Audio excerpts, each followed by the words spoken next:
Welcome to DIA Today, Democracy in America Today. I'm Matt Parks alongside Dave Corbin. Glad to have you with us as we explore the ideas behind the day's headlines.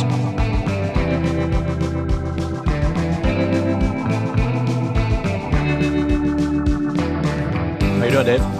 Good, Matt. How are you? Doing pretty well.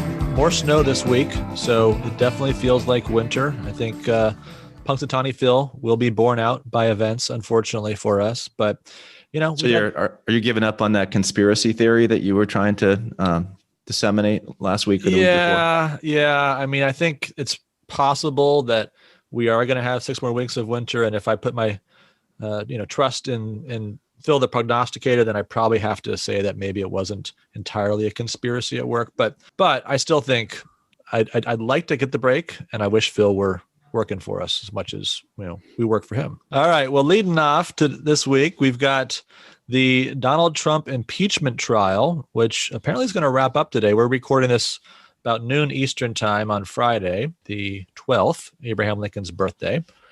All the reports are this will be the last day of the trial and maybe a vote as soon as tomorrow. The Wall Street Journal says Donald Trump's defense team will seek to rebut Democrats' allegations that he incited the January 6th U.S. Capitol riot in its first and only day of arguments on the Senate floor Friday, after Democrats spent 2 days using video footage and the former president's own words to make their case for impeachment. What do you make of the trial so far, Dave? Well, our subject for today is constitutional democracy versus tyrannical democracy. And I guess that my judgment on the trial has to do with whether the trial is a trial that seeks to revive the rule of law in American politics, or whether or not in reality it's just further pushing us apart, and the Constitution and processes within the Constitution are being used or employed by the Democratic Party to further undermine their political opponents, or argue that the political opponents are crazy and dangerous, et cetera. So that's kind of where I stand on basically general principle on the impeachment. How about yourself, Matt?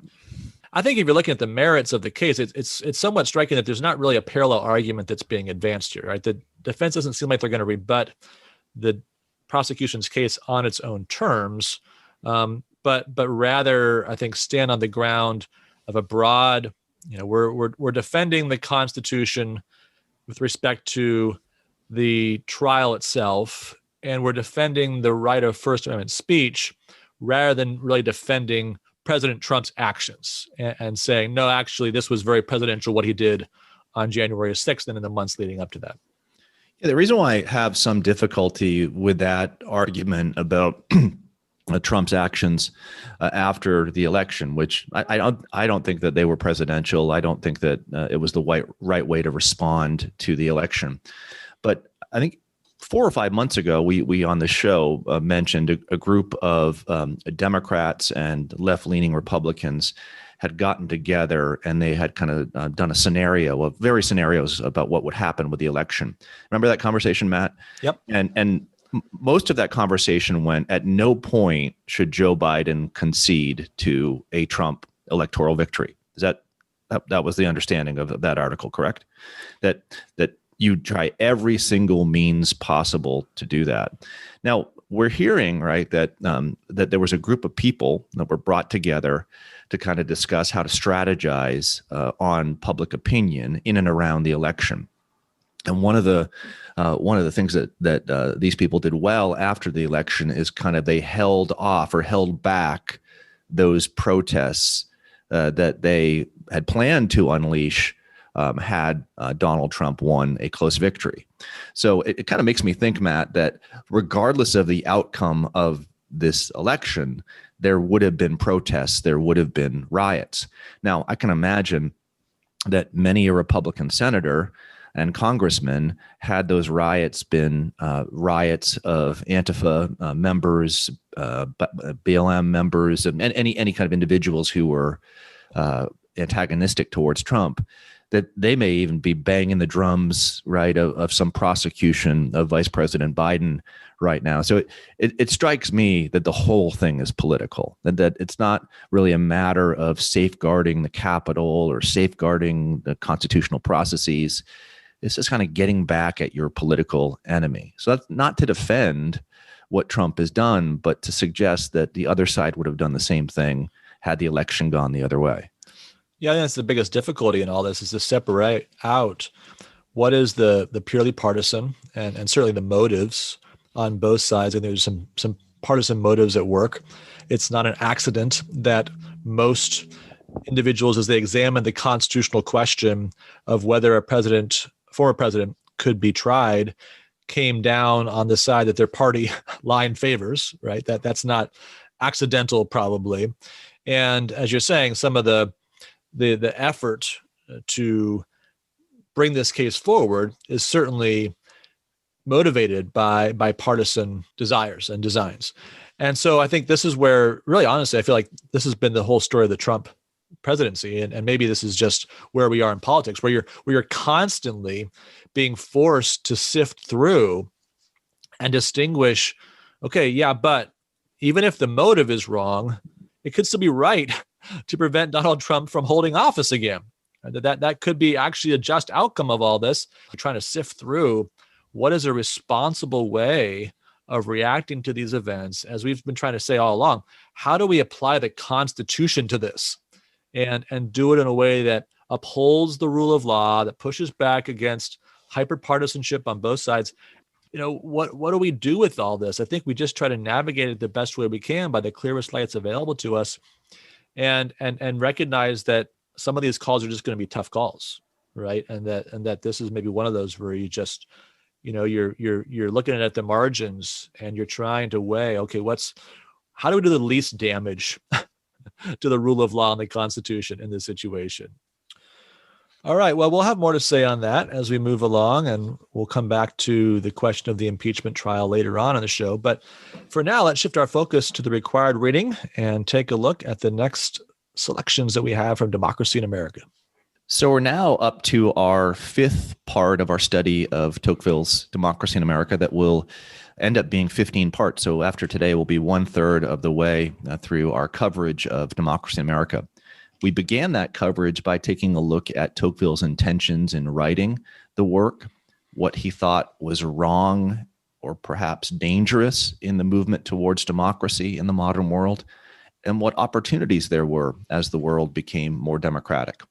He then shifts his focus to American democracy and the earlier history of American democratic institutions, or at least an American way of life that lends itself to the people's sovereignty and eventually produces the democratic republic under the federal Constitution. So now the question near the end of Volume 1 is, will this federal republic that has been founded in the United States, will it perpetuate into the future, and will it lead to flourishing of the American people? So a little bit of what he does here as he closes out Volume 1 of Democracy in America is he plays the part of both defense attorney of American democracy and prosecution. Very timely. Exactly. So he's fair in making the case that there are elements of American democracy that will tend to its betterment, and we're going to cover some of those today when he goes through the real advantages that American society derives from the government of democracy. Even though he mentions the omnipotence of the majority in the United States, he's going to come back in what we begin next week and tell us what tempers the tyranny of the majority in the United States and what principal causes tend to maintain a democratic republic, before ending Volume 1 with some really sharp criticism of what could be a movement towards despotism, given the present state of the three races on the continent and some issues undermining the American Union in the 1830s. So back and forth over the next 2 or 3 weeks, really democracy is on trial for Tocqueville. So let's start with his defense of American democracy. This is chapter 6, beginning on page 220 of your following. in the Winthrop Mansfield edition, titled, "What are the real advantages that American society derives from the government of democracy?" So he opens this discussion by saying that the American form of democracy is only one form. And it's not the only or the best form that a democratic people can adopt. A really interesting statement there, that there could be a better democracy than American democracy. He'll perhaps go into what that is as we move forward. And he'll say that there are some other advantages that you could have if you had a different democracy than the American one, or the one based upon American laws. So what does American democracy have going for it? Well, oftentimes when Tocqueville takes up the subject, he'll do so based upon the general tendency of the laws. The laws are essential to American democracy running properly. So how do democracies, and in particular American democracies, how do they make laws? Well, he often says the way we make laws is defective. It's incomplete. They sometimes violate right. They're dangerous. There's a great frequency of laws coming into being and going out of being. And here I remember my time in the New Hampshire legislature. I just served one term, where it was remarkable how many laws 400 state representatives could bring in one session. I think at one time we had over 1,000 different pieces of legislation. Oftentimes you knew nothing what you were voting on, other than what the whip suggested was in the bill, et cetera, which led to a whole bunch of laws that were too frequent, problematic, et cetera. So he tells us basically that democracy as a form of government is not the ideal means to put into place laws. However, it may be the ideal means to fix bad laws, because within democracy, the mistakes that you make in legislation can be repairable a year, another session, or 10 years down the road. He also says that because the people are very involved in the government, that they're attentive to the faults of public officials. So this makes the public officials not have interests much different than the governed. He says, quote, "They will never systematically follow a tendency hostile to the majority. Are they corrupt and incapable? Yes. But do they collude against the people? Answer is no." And this is something that will uphold democracy and uphold some level of good legislation in America.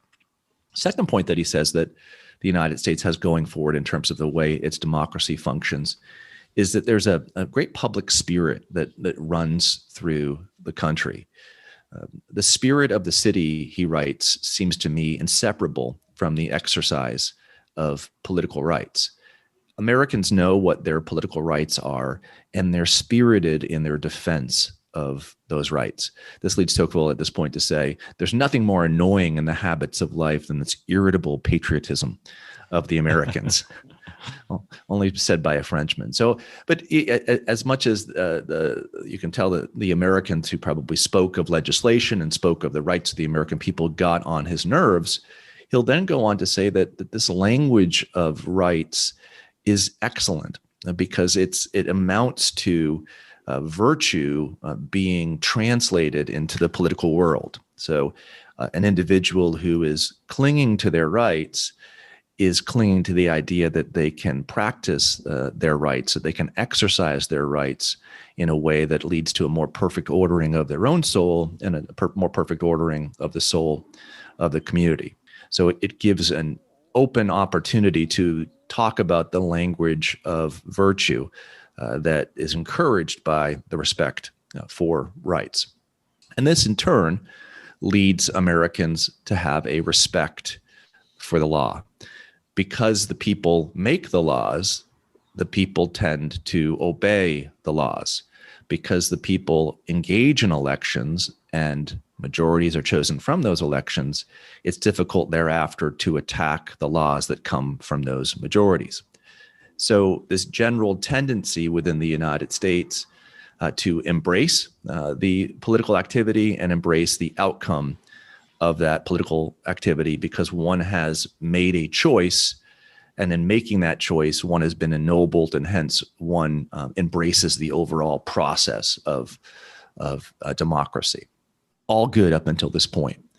And then he shifts to prosecutorial mold, and he'll talk about in chapter 7 on the omnipotence of the majority in the United States and its effect. And here he begins to talk about this really interesting question. It's been a question throughout political philosophy. Who should rule, and who has the intellectual or moral qualities that make them able to rule? Does the one individual or do the few individuals in society have that ability to make the right moral or intellectual choices? Or do you take the concept of equality and do you apply it to one's intellectual and moral capabilities? Here he says in the United States, quote, "The moral empire of the majority is founded and justified on the principle that the interests of the greatest number ought to be preferred to those of the few." Note the change in language. It's not that the merits of the greatest number or the virtue of the greatest number ought to be preferred to those of the few. It's the interests of the greatest number ought to be preferred to those of the few. So it's interest that becomes the standard that suggests the moral rightness or intellectual rightness of that majority. And of course, we know that that's a kind of faulty standard to use, the standard of interest, because you can make it in your interest to tyrannize over another human being, or the majority likewise can make it in their interest to do the same. But that is the basis that gives the majority its power in the United States. And this in turn has led to the legislative instability that he mentions in chapter 6, and might thereafter lead toward a future danger, that being the tyranny of the majority. Tyranny of the majority is brought about, and we talked about this in our last podcast, is brought about when the many are won over to an individual who suggests to them that he ought to forward their rights, he ought to forward their freedoms, and then he begins to use that power against the enemies of the majority. And this produces for Tocqueville, in the case of democracy, a majority that goes outside the limits of justice and reason. So up until this point of his argument, Matt, where would you see the flow of his case relative to where we were last week? And then, of course, we're going to talk about this, further in the headlines. How is it applied to what we're seeing in American democracy today?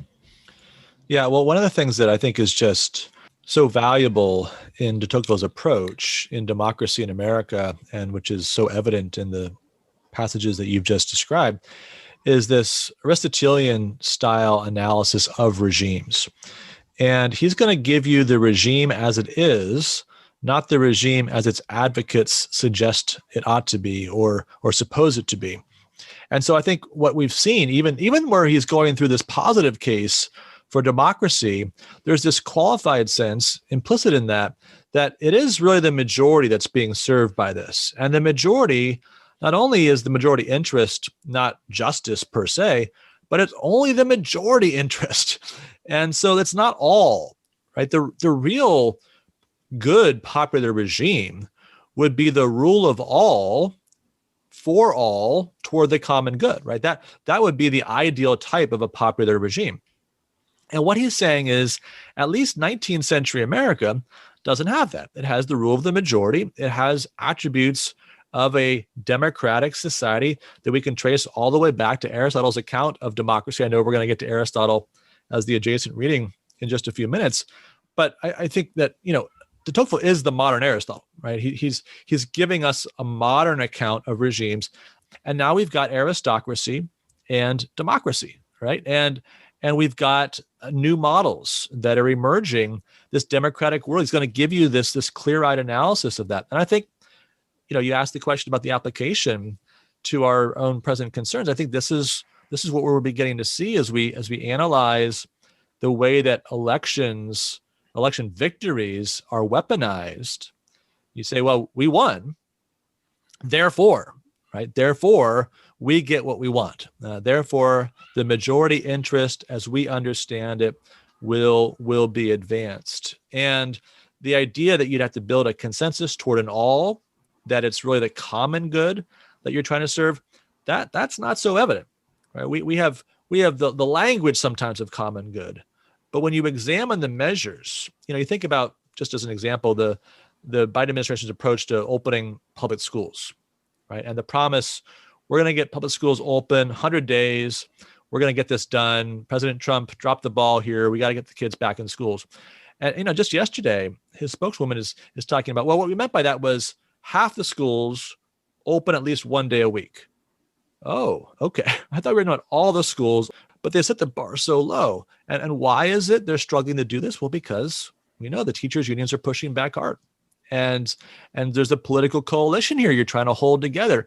And so all the talk about science and the common good and the children and all that is being run through a certain political lens, a coalitional lens that includes a majority, perhaps, right? A governing majority, but not the whole, and not the interests of the entire community in view. So what is this force of American democracy, and how does it exert itself on the political process? It's really interesting because when we think of the force of the majority, we could say, okay, it's the majority that serves in the federal government. But that's not really where Tocqueville is going here in talking about this majority entity in the United States. The majority entity seems to be this kind of swaying public opinion that exerts itself on people. It's almost, you can't see where it's coming from, but when it hits you, you're bowled over by it. He goes on to say at some point that however iniquitous or unreasonable is the measure that strikes you, you must submit to it. So there are inherent guards against tyranny as established by the founders and framers of the Constitution, but those don't seem to be up against the challenge of combating that majority entity, that majority force. In fact, it sometimes even infects them in how they do their job. So they'll tend to take the idea that somehow the majority is behind them, and it leads to, he says, the legal despotism of the legislator or the arbitrariness of the magistrate. And perhaps we're seeing a little bit of that going on in 2021 as well. But more so than anything, I think he identifies the great problem with this majority in how it changes the way that the people think about themselves and think about their political community, the power that it exerts or exercises over their thought. You can't weigh thought. You can't measure thought, right? It's invisible, but it's powerful, right? Ideas have consequences. So if there's a sense there that there's a majority idea that is right, you may not be able to point to how that majority idea was formed, and perhaps it could even be a pseudo majority or a pseudo reality. But once it's there, you know it's there, and you know how it shapes people and has them bend around its power. And I think this is why he suggests in our democratic age, where the power of that majority force is intellectual and social, that it'll far outmaneuver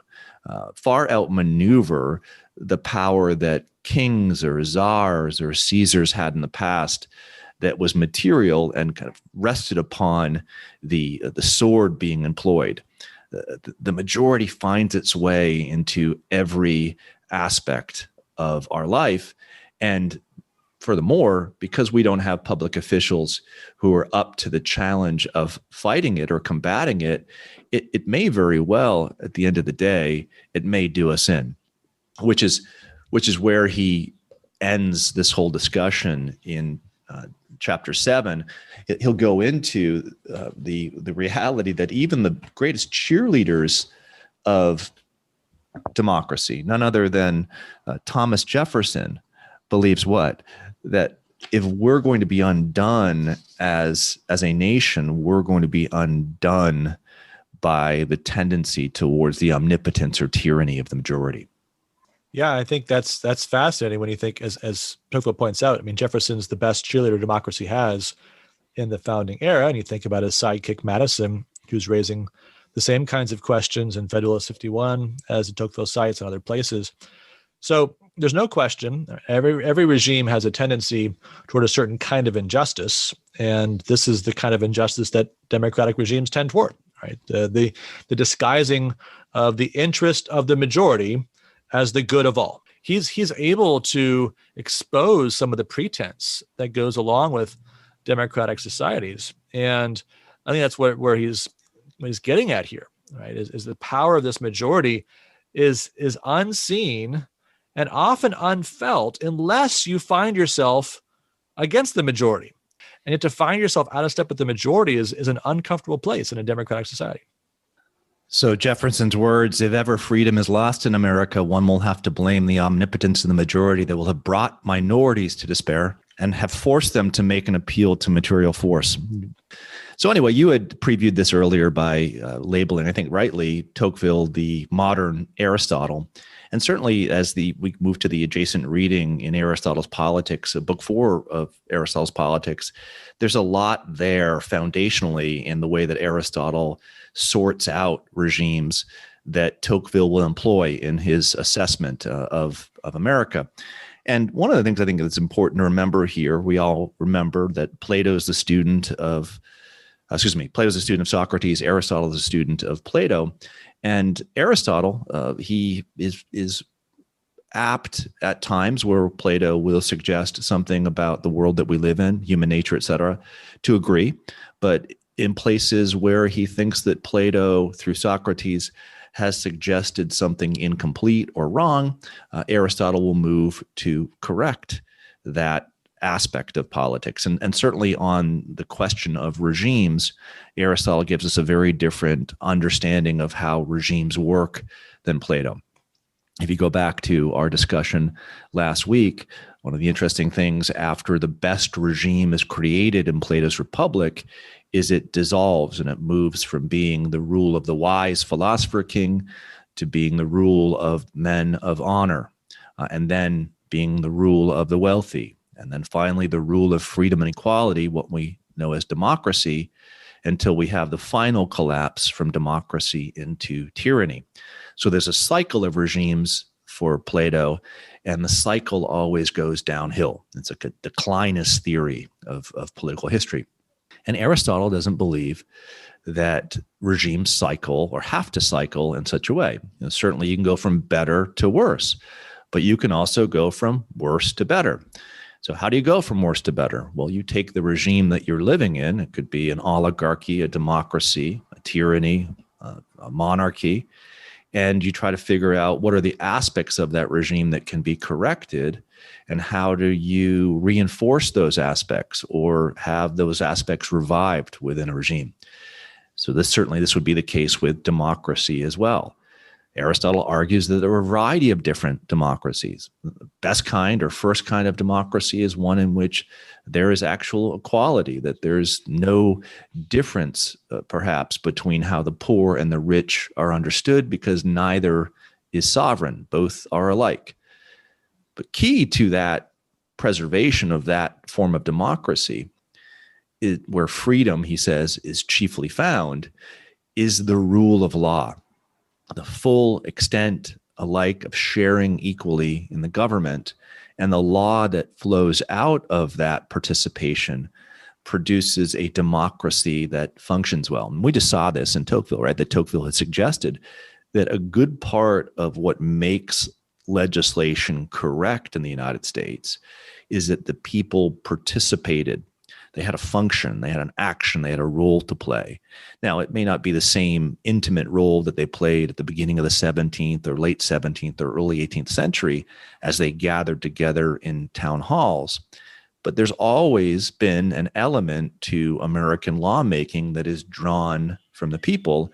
And as long as the people respect the law and have the right public spirit, then that democracy is going to be in good stead. A second type of democracy Aristotle describes is one in which all the citizens are not open to the challenge to have a share in the office, he says, but the law still rules. Third type of democracy is one, there's a qualification in being a citizen, but once again, the law still rules. And you get down to the last type of democracy that is described, and I'll read from Aristotle's Politics. He says, another kind of democracy is where all the other regulations are the same. And here's the important quote, but the multitude is sovereign and not the law. But the multitude is sovereign and not the law. And this comes about when the decrees of the assembly override the law. And he argues this state of things is brought about by the demagogues, for in the state under democratic government guided by law, a demagogue does not rise. But the best classes of citizens are in the most prominent position.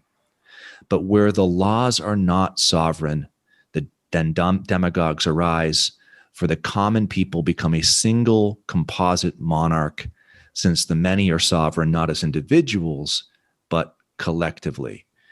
This is a very, very dangerous scenario, because in this scenario, it's not the law that holds the community together and a notion of the common good of the community together.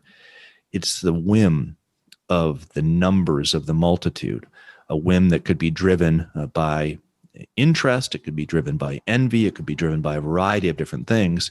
But to the degree it breaks a people free from the rule of law, it is dangerous. And the difficulty is that can look still like the rule of law. So you can pass something as a law that looks like it follows all the forms of the Constitution, and yet the substance of the law is such that it's not, right? It's an act of a mob. It's an act of injustice. And so I think that's, as de Tocqueville is analyzing the challenges of the democratic scene that he's observing and deference to the majority, to be able to respond and say, yeah, but, right? Of course you could pass that law, but ought you to pass that law? And is that law, even if it is available to you under the Constitution, really consistent with the broader principle of equal justice, so the broader presuppositions upon which a democratic society is built? So this will be great as we move into next week's reading. So note here, once again, argument that I'm making is that Tocqueville plays the part of defense attorney and prosecutor of American democracy. So he's going to further the case for democracy by arguing that the absence of administrative centralization, the spirit of the lawyer, and the jury help protect against the tyranny of the majority in the United States. So it'd be interesting, like, what are those institutions? How are those institutions understood by Americans today? But what I'd like everyone to read for next week, if you're following along in the Mansfield translation, is chapter 9 on the principal causes tending to maintain a democratic republic in the United States. So that begins on page 264. And I'd like everyone to read right up until page 291. The last part of that chapter is titled How the Enlightenment, the Habits, and the Practical Experience of the Americans Contribute to the Success of Democratic Institutions. So more defense for next week until we come back the week following and the week thereafter to another prosecution by Tocqueville of democracy in America. Sounds great. Well, let's turn to the headlines as we try to see some of the application of all this.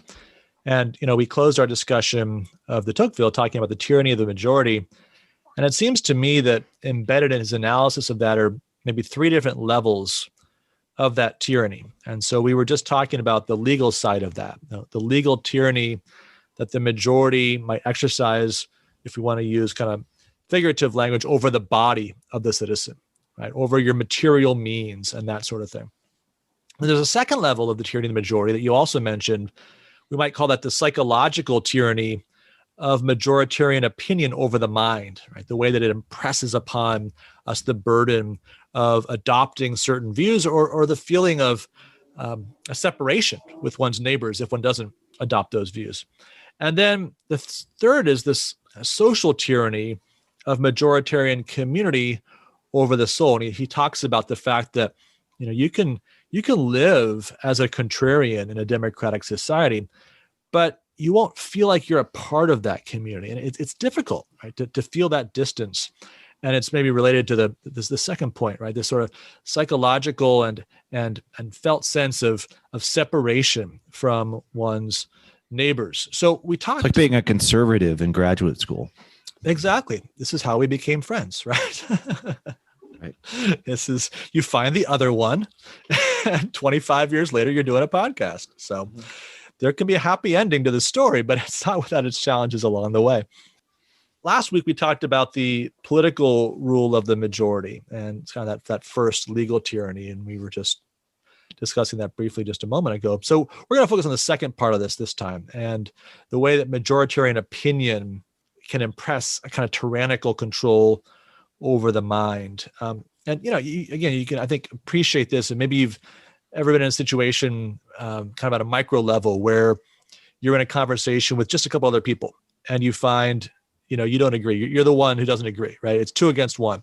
And it's okay. You have the conversation. It's pleasant enough, but there's this feeling like, I maybe I should agree with them.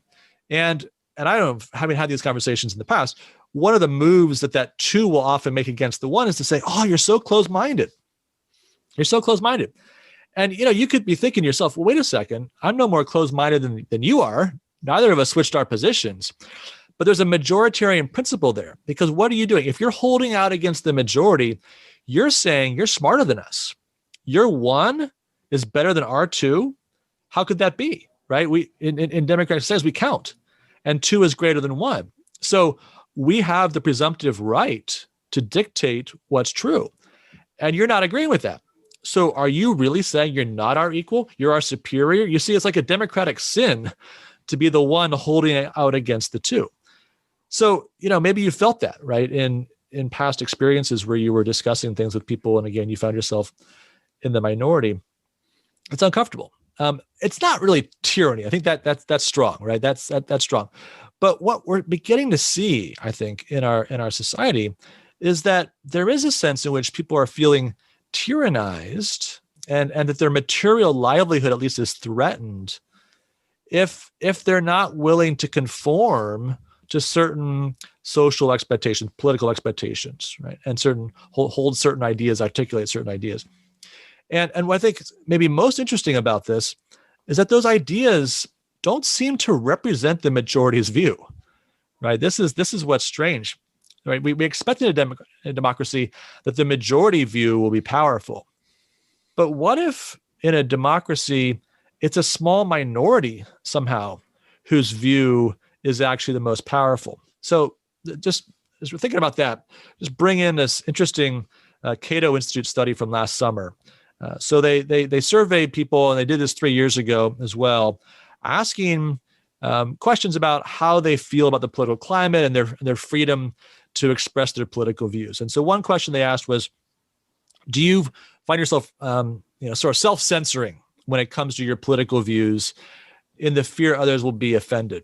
And of course, many said yes, but they broke it down ideologically. It was 77% who were either strong conservative or just conservative who said they self-censor.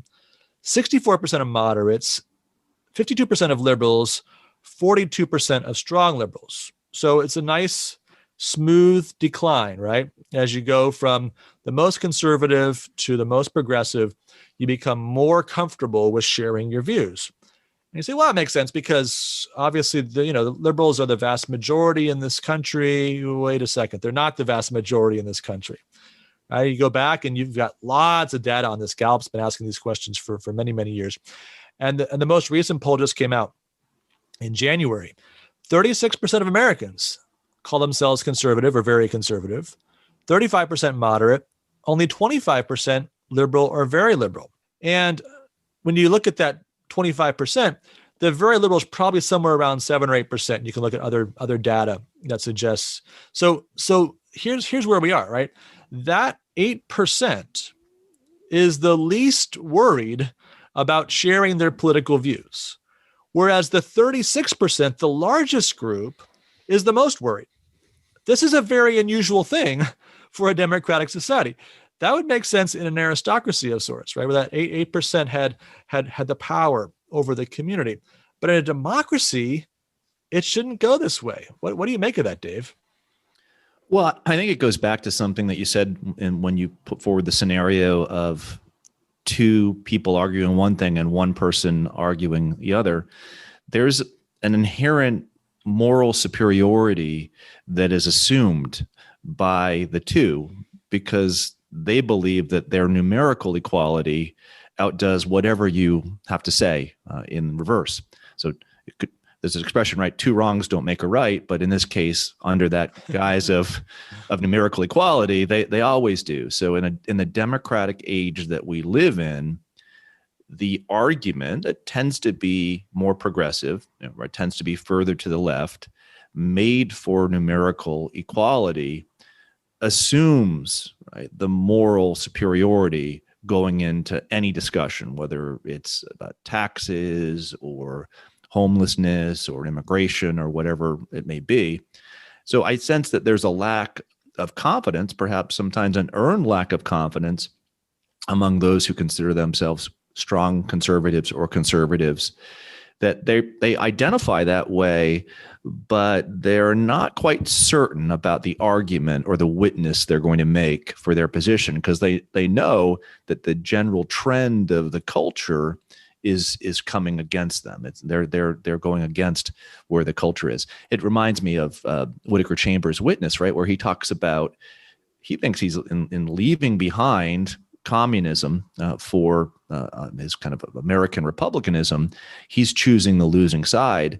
And the reason why, he doesn't believe that those who will forward the position that is Christian and liberal will be able to bear and give witness to what they believe in as equally a forcible and confident way as their Marxist counterparts. So I think there's a lot of that. I think that is going on. The overall, at the meta level, the overall understanding of justice tends towards numerical equality rather than proportionate equality, and that distorts justice. Does that make sense? Yeah, it's a very interesting place to land, isn't it? Where the 8% who should be numerically inferior by their own standard actually are more powerful than their numbers, because their argument is an appeal to a numerical standard, even though the numbers actually aren't on their side in terms of their ideology. And the group that has the largest numerical number, because their argument is not an appeal to a numerical standard of justice, feels less comfortable with their argument in a democratic society. Very, very interesting twist. The recent case of Don McNeil, there's different versions of the story of why he was forced to resign his position at the New York Times. But when he apologized, when he resigned, the apology centered on his use of a racial slur during a trip with students to Peru, where he was responding to a question about what should happen to a student who had used that same slur on a video as a 12-year-old. Should they be suspended from school? And so as he was trying to inquire further about the context in which the slur was used, he repeated the slur. And so students who were there were shocked and offended by this. They reported it back. It was investigated by the New York Times. Initially, they reprimanded him, but didn't fire him. But then there were a number among the employees of the New York Times that wanted to push further. And so that led to his resignation. Then naturally, there was a lot of pushback on that, as it seemed like there was a lack of appreciation for the context in which he'd used this term. When this kind of pushback came, its executive editor wrote, "We do not tolerate racist language regardless of intent." And there's a longer email that he sent out to the community of the New York Times there, but that was the key point. We do not tolerate racist language regardless of intent. And Bret Stephens, who's one of the columnists, conservative columnist at the New York Times, wrote a column criticizing the last three words, regardless of intent. That was the title of the piece, and arguing that it was a fundamental betrayal of the most basic function of journalism, which is to try to, get at intent and to try to get behind the words and to push and to understand and to then make that clear to those that you're trying to inform as a journalist. Article was never published because the New York Times decided they didn't want to run it. And he said it was because of the publisher. And then the opinion editor said that no, she was the one that ended up making the call on it. but it was printed in the New York Post, so you can actually read the piece if you're interested in seeing that. But what it did, among other things, was point out that the New York Times had used the same word in reporting on stories repeatedly, where obviously context did matter. It wasn't using it as a slur. It was using it to try to understand what somebody else was saying and to make sense of that. And then it turned out that their star writer, reporter, Nicole Hannah-Jones, the lead author of the 1619 report last year, had used it on social media. And so is it really the case that context doesn't matter, that there's no tolerance and context doesn't matter? And so then just yesterday at a staff meeting, the same executive editor revised his position. And he says, in our zeal to make a powerful statement about our workplace culture, we ham-handedly said something that some of you rightly saw as threatening our journalism. It was an oversimplification of one of the most difficult issues in American life. He said it was a deadline mistake, and I regret it. Of course, intent matters when we're talking about language and journalism. Okay, so, he concedes the point. But what's interesting is it doesn't really change anything because McNeil is still fired and Bret Stephens' piece still didn't get published. And so leaving aside whether there were other reasons to fire Don McNeil or whether, Bret Stephens merits as a columnist, leaving aside all those issues, what we see here is the way that this dominant majoritarian culture can shift its standards, right? Shift the target, miss the target, right? And then readjust, aim again, miss the target again, and still have no consequence when it comes to what happens to the parties that have been hurt by its misjudgments and failed actions. Yeah, I think as you rightly mentioned, Matt, the Inquisition has occurred. The elect will continue on with further inquisitions, regardless of whatever corrections are printed. And the great danger here, and going back to something we were saying earlier about justice as equality, is you can believe that you can think of justice in terms of proportionate equality, that you have just desert. So one act justly deserves one consequence, or one argument justly deserves to hold sway based upon its merits. But when you move to numerical equality, you're moving toward a standard whereby it's the majority that suggests what justice is simply by their number. But I think another shift has gone on here in this instance and is going on as we move toward wokeness as a religion in America. And we even see it in the language that's being used around these issues. As we move from equality as justice to equity as justice, you move further away from that standard of right, law, evidence, etc. And simply there's a payback mechanism. So you don't even have to be the majority to indict another. You can be, in this case, a very small minority or very loud minority that is suggesting wrong has been done, and you get the verdict and you get the consequence that you're after. And I think that the danger with that, Matt, is that if equity sounds like a good word applied to justice until you realize that part of that movement from equality to equity is a movement toward might makes right. It's not necessarily the tyranny of the majority. It's the tyranny of the elect who claim a majority status. Yeah, which brings us back to that Cato survey. So you think about this willingness to use force in certain sense against one's opponents. The same survey found that 50% of strong liberals favored firing a business executive if it were discovered that he privately donated to the Trump campaign. And on the other side, 36% of strong conservatives considered it a fireable offense to donate to Joe Biden. So less, but not that many less.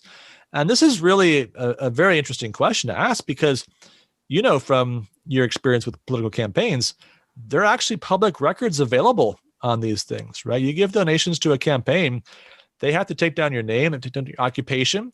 And, it doesn't guarantee that it's identifiable to a single person, but in a smaller community, you know who we're talking about. And so you're saying that there are large numbers of people, many of whom are no doubt in positions of authority where they have control, right, over the careers of those beneath them, who are willing to use political differences and the small matter of a political donation to one's major party opponent as grounds for firing somebody. I think this is, one of the things that we're really reckoning with is, and to go back to the way you framed it, the move from equality to equity. The difficulty is not that equity is an inferior standard to equality. In some ways, equity is obviously superior, right? Justice is superior to rule of law. That's Aristotle's point about the rule of law. It's limited.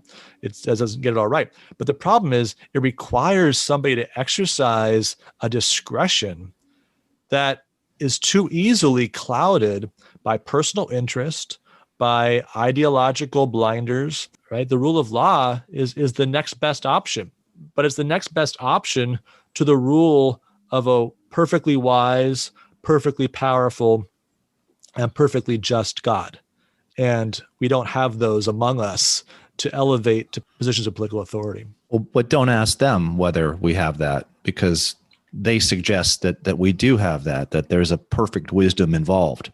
Hence that lack of humility, liberality, and all the other competencies that help a democratic republic function are not present among the inquisitors, right, who are judging what equity will be. Equity without a common good as a standard, right, can be misinformed and can turn into might makes right. And that's I think the issue that I have with that turn. So if angels were to govern men. Exactly. All right. Well, we'll leave it there. But let's turn to the grade book now. We've reached that difficult period, Dave. Football season is over. No baseball until April Fool's Day. The winter doldrums while we wait for spring to come, at least here in the Northeast. What is a sports fan to do? All right, so here's your first option. Catch up on some reading. Might be a good idea to dust off some of the classics. I don't know if you saw this, Dave, earlier in the week, but a little bit of an embarrassing moment for Andrea Mitchell. Ted Cruz compared the impeachment trial to sound and fury signifying nothing, and attributed that, of course, to Shakespeare. And she responds, "No, that's Faulkner." Ouch. Where did Faulkner get it from? I like Ben Shapiro's response. He said the other day, somebody said, "As Solomon said, to everything there is a season." No, that's the birds. Nice. Exactly. Right. So maybe, Andrea Mitchell and the rest of us can read Macbeth or whatever other literature we've been neglecting over the course of the football season. Reading always gets an A in my book. I try to read as much as I can, but when you have a little time, it's just such a great thing, especially a book. There's something about reading a book that replenishes your tank even more than an essay here or there or an op-ed. An A for that. That's true. And I think the chance to get back into great literature and engage those characters and those plots and kind of the imagination of the great authors is, like you say, rejuvenative. And we could use some rejuvenation probably coming off the political season and all the other challenges. So I'm going to give that an A as well. All right, second option. I could see you doing a little bit of this, Dave. Binge college basketball, right? We all like to be experts come March Madness and have our thoughts about who's going to go far. And, you can pull it off if you've been around college sports long enough. You kind of know the big teams to talk about. But, this year, Duke, below 500, Kentucky, 5-13 the last time I checked. So I don't think it's going to work to just pick the old blue bloods and expect them to take you to March Madness triumph. So what about catching up a little bit on the college basketball scene, Dave?